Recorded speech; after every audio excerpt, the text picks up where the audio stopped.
Hello, Don Jose Ruiz. Hello, Lilou. It's great to be with you. Thank you. Thank you for accepting this interview. You're the co-author of The Fifth Agreement that you wrote with your dad, Don Miguel Ruiz, that I've interviewed last week. But thank you for accepting this interview to talk about your perspective and your experience of writing it, and also the teachings that are contained in this book. So thank you for taking that time. Oh, thank you for your invitation. It's a pleasure to be here with you. It's so wonderful. You get this beautiful, loving energy like your dad. It's such an honor. Tell me, Okay. what is the main message in the Fifth Agreement? The main message of the fifth agreement is to realize what kind of messenger you are, to realize what kind of life you're living. And if you like your life, great, you continue on living. But if you don't like your life, this offers the tools to transform your life into a better dream. So we're all messengers on the planet, huh? Yes, absolutely. Since the moment we were born, we're giving a message. And the message is how we live life. And we're giving the message to ourselves. And we create with life, with whatever it brings to us. Uh-huh. So how can we discover our message? Do we have to to realize what is our current message so we can recreate it and be conscious of it when we're speaking out to the world so that we really give the true deeper message that we have? I mean, how does this work? Well, the most important thing is to be truthful to yourself. Truthful to Yeah. be aware of what kind of stories or dramas are leading you into suffering and how they're affecting you and what you're doing with that to yourself.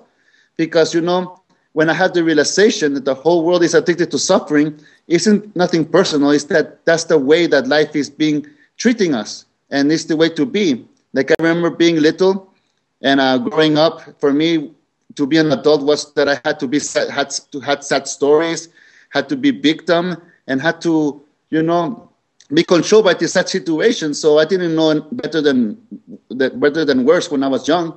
So when I look into my grown-up adults, that's what they live by. So that's what I thought it was to become a man. Mm, so how did you shift that? How did you create a new agreement, I guess? I mean, how did you shift that from lies to your authentic self? I guess that's what we're talking about. Well, mainly, when I was born, I live into a great honor of living with great masters, and my parents, my grandparents, they were great masters. But something happened to me. It's called rebellion. That happens to every kid in life, and they Yeah. start to resist. In little words, like I was saying before, I begin to believe my own sad stories that I basically created those life sad stories and I was part of it and then I was blinded. But it took one time, a friend of mine, who when he was like 16, he had a car accident and he died. So in that type of life, I was kind of in rebellion. And when he died, it opened my eyes because I had said to myself, that could have been me. So his death was not in vain. So I went to my father and asked for help and he gave me all the tools. So in that time, a few years later, he named me his predecessor. And then when the whole teaching started to happen.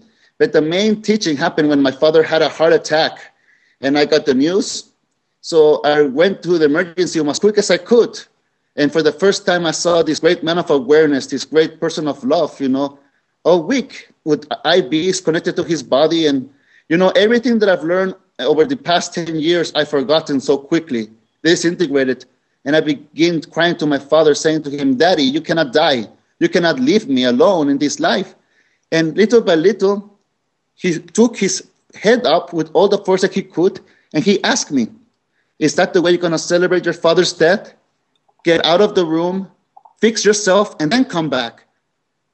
In that moment, it was a big shock for me to hear that. So I went out of the room, and then I saw my selfishness. I saw the selfishness that I would take these last moments of this great man's life in my victimization. Not only that, that I would use his death to hurt myself. And then is when it hit me, I was addicted to suffering. I was addicted to suffering, and the addiction to suffering is every time we have a good excuse to suffer, we're blinded and not see the truth. But in that moment, I knew I didn't have time to waste, so I went back to the emergency room. I grabbed his hand and told him, I'm with you now, Father. And then later he went to a 9-week coma. And in those 9-week coma, it took me a time to reflect and to make agreement with myself. And in some years before, he tried to teach a course called Messenger Training, which is angel training, which is really training of the mind. But people, his apprentices, were not ready for that. So when he taught that, he felt like he was talking to a wall. But when he was in the 9-week coma, it inspires me to resurrect that teaching. But first, to teach it, I have to learn it myself. So it took me like a year and a half to master it. But in that year and a half, something magical happened. My father didn't die. He came back from coma. He learned how to speak, how to walk. He was a great inspiration. Then sooner or later, I find myself teaching next to him this messenger training. And then 7 years later, it was the gift of this book.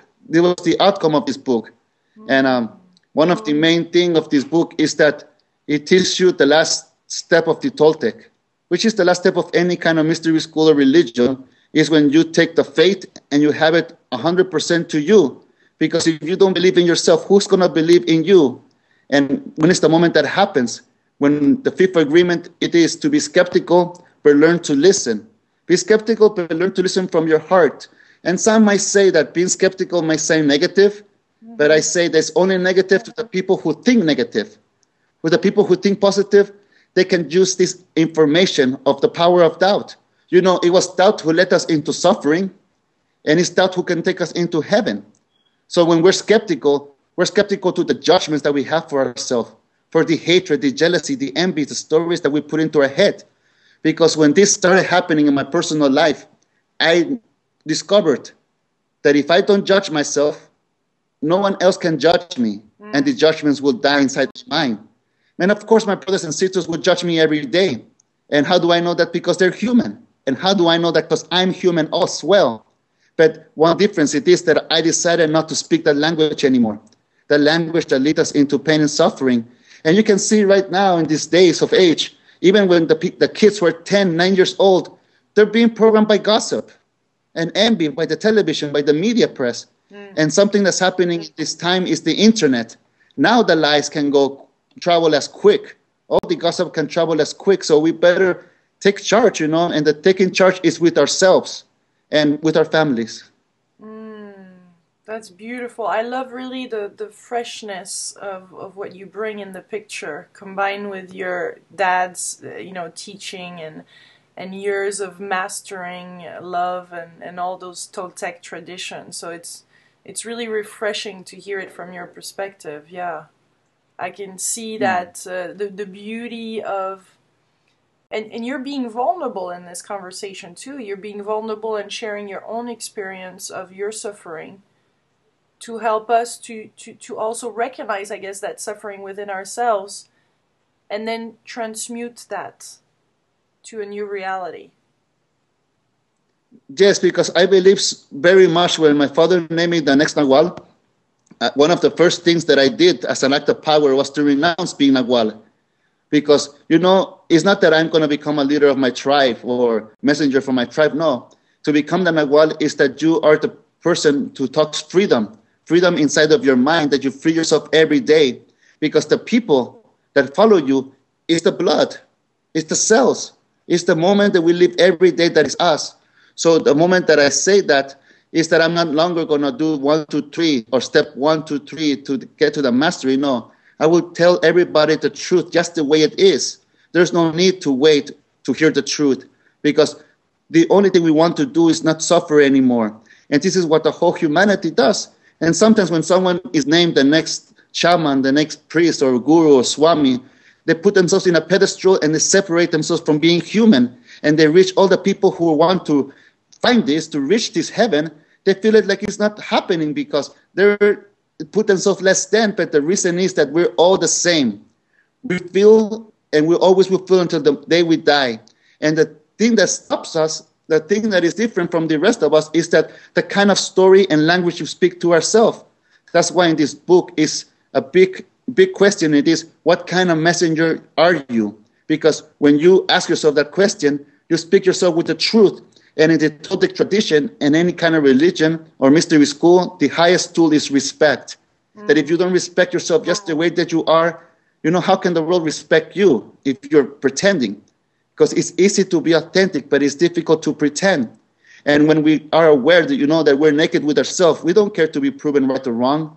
The truth doesn't care to debate. The truth doesn't care to be seen. What the truth cares about is just to be free. And this is why we go for personal freedom. There's two types of messengers who go for freedom. There's the freedom who want intellect and it's never going to be enough. And there's the messengers who want freedom that they don't want to suffer anymore. And when you don't want to suffer anymore, you don't care to have a diploma in your wall. You don't have to have validation from the outside dream. No. The beautiful gift is that you give yourself the freedom to change your dream if you're not liking your dream. And dream is life. And by many times, I thought that I was a fly getting stuck in a dream catcher until the moment that I realized that I am the dream catcher. And I asked myself, what dream am I going to catch next? When in life, we're meant to attach and detach. This is what my grandmother told me. We take a breath, we attach to the air. That we cannot attach to that air because we'll suffocate. We'll let the air go. And this is how the beautiful way that we're dancing with life. And many great humans, they got a tech experience, and then all of a sudden they become enlightened. Well, the reason they become enlightened is because life gave them a big slap in the face, and they tell them, you're still alive. So when they get that realization, any heartbreak, any drama, any story that goes against them is powerless now, because they will not lose their energy or time in that dream because they realize the miracle, and the miracle is to be alive. And I believe in miracles, and I have proof right now. You and me are alive, conversating in this future world that we can talk over the computer. But the beautiful thing is that we're present. Yeah. And in our present, we can have time to change the world. And I do not mean the world outside of us, but the world inside of our mind. And this is the legacy that we'll give to our brothers and sisters. And this is what the important thing of this book it is, to be skeptical, but learn to listen. And some might ask me, is there going to be another agreement, another 6th agreement? I go, no. No, it's not going to be another 6th agreement. We're wondering, it. Because when we heard the 4 agreements, we thought this was it, and now we're seeing a 5th one. So we're like, why is this happening, and why is there another one now? Why? Well, the time was when they came out, when the 4 agreements came out, they came out in a time. And now it's a new generation being born. And they ask me, Don Jose, what's going to happen in the 2012 when the Maya calendar ends? And I say, it's the end of superstition. Mm-hmm. And there's a lot of brothers and sisters who believe that as well. So the old superstition that we had in the past, they become obsolete because the new voice of the future is that we don't want to suffer anymore, and we will do it in common sense. Not in debating that my truth is better than your truth. No, it's that we'll take chance. So maybe there will be a new agreement, but the new agreement will be the agreement that every people will do for themselves to change the world in their dream. And that's an honor. That's what a beautiful message.